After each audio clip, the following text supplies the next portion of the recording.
नामदान भजन करने का दिया गया, उसको कहते हैं हर रोज भजो। हर रोज बैठ करके उसको सुनो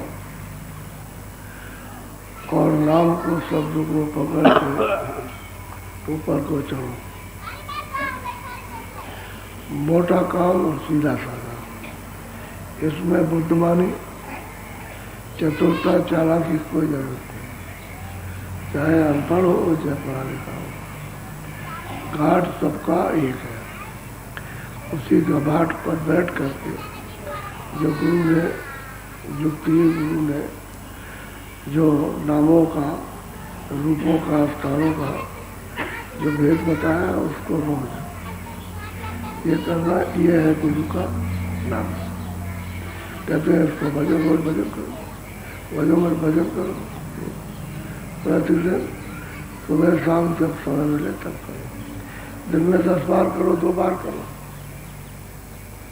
जब आपको समय मिल जाए तब कर लो। इसको करोगे तभी काम बनेगा।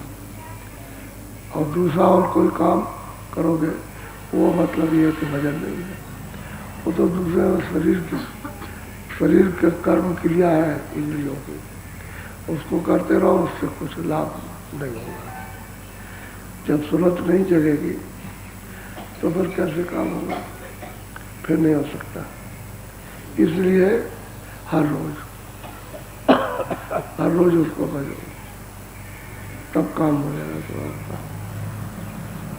गुरु महाराज जब वो बैठते थे इसी बात की सबको ताकीद करते कि भाई तो तुमको बताया है, उसको तुम करो रोज, हर रोज करो। तो अंदर में चलोगे तो मैं बताता चलूँगा और तुम्हारी मदद करता चलूँगा। और तुम बाहर घूमते रहोगे इंद्रियों के दरवाजे पर, तो मैं तो इतना ही कह सकता हूँ कि तुम दरवाजे में बैठो। मैं तुम्हारे साथ जबरदस्ती करूँगा तो स्वामी जी महाराज कहते थे, कह लगे तुम कल चलाओगे, तो कह लगे देखो हम तुमको बताते हैं। तो दिखाया उन्होंने, जब कह लगे हमको नहीं, हम नहीं कर सकेंगे और ये हमारे साथ में बड़ी शक्ति हो रही कि हम सब भूल जाएंगे, फिर हमको कुछ यहाँ का याद नहीं जाएगा। कह रहे भाई तुम भूलोगे नहीं, और एक दफे तो तुमको भूल नहीं है कि आज भूलो, कर अभी भूल जाओगे तो बस सदा के लिए स्थिर हो जाएगा और वक्त पर तुम सब भूल जाओगे। वक्त पर उस काल कर्मों की चपेट में आओगे, जब वो आएगा और जोर से आवाज देगा और अपना भयंकर रूप दिखाएगा, तो कुछ नहीं याद रहेगा। क्षणों में याद नहीं आता, एक क्षण में कुछ नहीं याद, न देख सकोगे, न रूप के पहचान सकोगे और न किसी का सुन सकोगे, न बोल सकोगे। तो क्या देख भाई तो एक दफे तो भूलोगे, तो भजन में भूल जाओ, तुम करो उसको भजन में, उसको डरो मत, घबराओ मत। अंदर में साधक जब साधना करते हैं तो कुछ डर लगता है, क्योंकि तमाम तरह की सूरतें और मूर्तें जब दिखाई देती हैं तो कुछ भयदायक भी होती, उनका भय का स्वरूप होता है डराने का, और कुछ अच्छी होती हैं, कुछ प्रेम का स्वरूप होता है। तो कभी कभी साधक जब शुरू में देख लेता है, डर लगता, उसको डर लगता है। और वो हमको भी अनुभव उसका, जब शुरू में तो डर जाते थे, तो फौरन भाग करके तो जी महाराज भाग गए और कहा कि डर लगता है। तो कहने लगे नहीं ऐसा करो, अब ये जुक्ति करो, डर नहीं लगेगा। तो फिर उनका बताया हुआ जुक्ति करने लगे। कहते हैं गुरु स्वरूप को याद करो, एक भी जाए, गुरु स्वरूप को याद करो, एक भी जाए, कोई नहीं आएगा और डर निकल जाएगा। तो लोग याद तो करते नहीं, तब डर निकल जाता। फिर करे, फिर कोई बात आई, फिर बात कहे।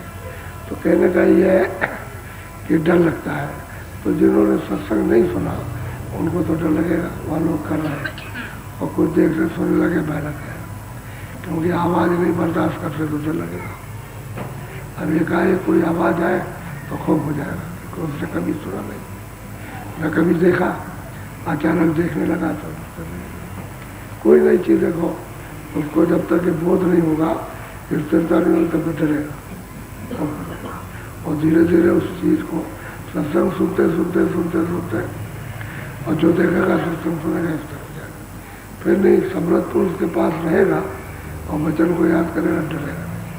तो कहते हैं जो उन्होंने नामदान, जो भजन करने का दिया उसको भजो, यही उनका दिया हुआ नाम है।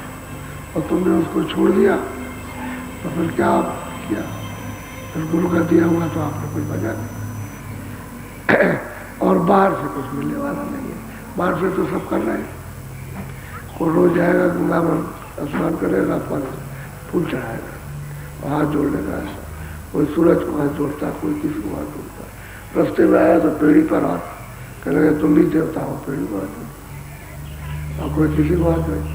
अब ये किसी तरफ एक बार घूम जाए, कोई गाय मिल जाए तो उसी को जोड़ दिया। जिसको जो मिला समझ बूझ तो